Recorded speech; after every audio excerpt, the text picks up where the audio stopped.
చూస్తుంది ఇది మనకి ఇది సైట్లోకి దారండి. ఇది మనం ఎగ్జాక్ట్లీ అక్కడ మనకు కనిపించేది కోహెడా అండి. ఆ కోహెడా నుంచి వెళ్ళి ఎగ్జాక్ట్లీ మనం డబలో నుంచి ఒక 1.5 కిలోమీటర్ దూరం వచ్చినామండి.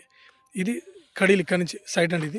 ఇది 4 ఎకరాల సైట్ అండి. ఇది ఈ చెట్టు ఇట్లా ఈ మొక్కజొన్న మంచి మొత్తం ప్లెయిన్ ల్యాండ్ అండి. ఇది ఈ సైడ్ చుట్టూ ఇటు కడీలు వేసి ఉన్నాయండి.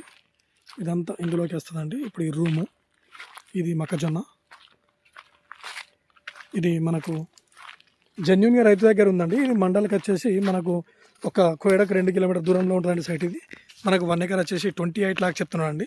ఇందులో ఒక బోర్ ఉంది. ఇది అటు ముందుకు మనం ఒక 100 మీటర్ల దూరం పోతే నక్ష రోడ్ ఉంటుందండి. విలేజ్ టు విలేజ్ నక్ష రోడ్ నుంచి ఒక 100 మీటర్ లోపలికి అండి. ఇది మొత్తం ప్లెయిన్ ల్యాండ్ అండి. మంచి మొత్తం ప్లెయిన్ ల్యాండ్ చూడండి. కిందికి మనకు ఆ కింద మనకు లాస్ట్ వరకు అండి. కింద మనకి లాస్ట్ వరకు